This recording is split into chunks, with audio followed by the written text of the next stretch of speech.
वाशिम बस स्थानक परिसरातील हे दृश्य पाहून प्रवाशांचा संताप अनावर झाला आहे। मुसळधार पावसामुळे बस स्थानक परिसरात अक्षरशः चिखलाच्या दलदलीत बदलला असून रोज हजारो प्रवाशांना याचा फटका बसत आहे। खड्ड्यांमध्ये साचलेले पाणी, सर्वत्र पसरलेला चिखल आणि प्रशासनाची उदासीनता यामुळे प्रवाशांचे हाल होत आहेत। नेमकी काय आहे बस स्थानकाची परिस्थिती पाहूया या विशेष रिपोर्टमधनं। वाशिम शहरात सुरू असलेल्या पावसामुळे बस स्थानक परिसराची मोठी दुरावस्था झाली आहे।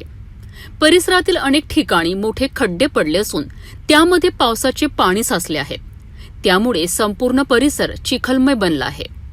दररोज हजारो प्रवासी या बस स्थानकातून प्रवास करतात, मात्र बसमध्ये चढताना आणि उतरताना प्रवाशांचे पाय चिखलात माखत असून त्यांना मोठा त्रास सहन करावा लागत आहे। विशेषतः ज्येष्ठ नागरिक, महिला आणि लहान मुलांकरिता ही परिस्थिती अधिकच धोकादायक ठरत आहे।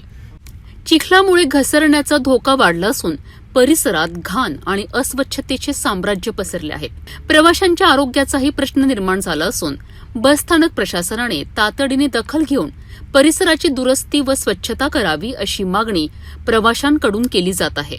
वाशिम बस स्थानक परिसरातील चिखल आणि खड्ड्यांमुळे प्रवाशांचे हाल होत असताना प्रशासन नेमकी कोणती उपाययोजना करणार याकडे आता सर्वांचे लक्ष लागले आहे। प्रवाशांना दिलासा मिळणार की समस्या आणखी वाढणार हे पाहणे महत्त्वाचे ठरणार आहे।